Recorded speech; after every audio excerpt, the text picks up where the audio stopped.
আমি তাদের সবাইকে সালাম জানাতে চাই। সারা বাংলাদেশে এই মৌসুমে প্রাথমিক স্তরে যারা খেলায় সরাসরি অংশগ্রহণ করেছেন এবং খেলা দেখেছেন, উপভোগ করেছেন, তার সংখ্যা আমি প্রাথমিক এবং গণশিক্ষা প্রতিমন্ত্রীর সাথে কথা বলছিলাম, কত হতে পারে আনুমানিক। বললেন 20 লক্ষাধিক হবে, যারা 22 লাখের উপরে হবে। যারা খেলা উপভোগ করেছেন তাদের সংখ্যা নিশ্চয়ই তার কয়েক গুণ হবে, অনেক গুণ হবে।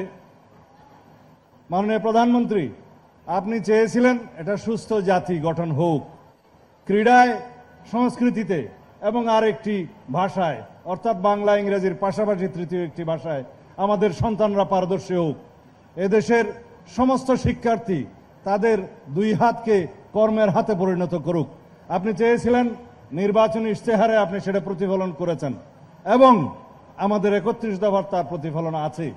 সেটা বাস্তবায়নের জন্য আজকে মাত্র 3 মাস, 3.5 মাস এই সরকারের বয়স হয়েছে, আপনি বাস্তবায়িত করে ফেলেছেন প্রায় অর্ধেক।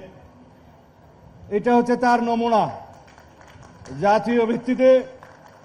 জাতীয় ভিত্তিতে আমাদের সন্তানদের শরীর চর্চা, খেলাধুলায় অংশগ্রহণ, সংস্কৃতি মানসিকতার মধ্য দিয়ে তারা যাতে গড়ে ওঠে এবং বিকাশ লাভ করে সুস্থ মানসিকতার মানুষ হয় এবং শারীরিকভাবে সুস্থ হয়, সুস্থ জাতি গঠন হয়, এইটাই আমাদের সকলের কামনা।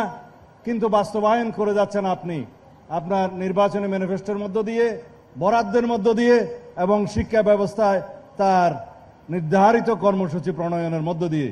আপনি বলেছেন যে আমাদের সন্তানরা যে কোনো একটা ক্রীড়ায় অংশগ্রহণ করবে তার পছন্দ মতো, যে কোনো একটি কারিগরি ট্রেডে প্রশিক্ষণে প্রশিক্ষিত হবে তার ইচ্ছা মতো, এবং যে কোনো একটি সাংস্কৃতিক চর্চায় সে অংশগ্রহণ করবে, বাংলা ইংরেজির পাশাপাশি আরেকটি তৃতীয় ভাষা শিখবে। সবকিছুই আপনি প্রণয়ন করেছেন, নীতিমালায় এনেছেন, কার্যকর করেছেন, বাজেটে বরাদ্দ দিয়েছেন, অনুশীলন শুরু হয়েছে। এটাই জাতি দেখতে চায়। ধন্যবাদ মাননীয় প্রধানমন্ত্রী।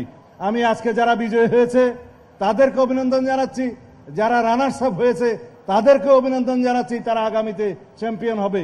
যারা তৃতীয় হয়েছে, চতুর্থ হয়েছে তাদেরকে অভিনন্দন জানাচ্ছি। সবাইকে অভিনন্দন জানাচ্ছি যারা প্রাথমিক পর্যায়ে, মাঠ পর্যায়ে থেকে কেন্দ্র পর্যন্ত যারা খেলাধুলায় অংশগ্রহণ করেছে তাদের সবাইকে অভিনন্দন জানাচ্ছি। যারা খেলা উপভোগ করে দেখে তাদেরকে অনুপ্রাণিত করেছে, উৎসাহিত করেছে, তাদের সকলকেও ধন্যবাদ জানাচ্ছি। ধন্যবাদ মাননীয় প্রধানমন্ত্রী। খোদা হাফেজ।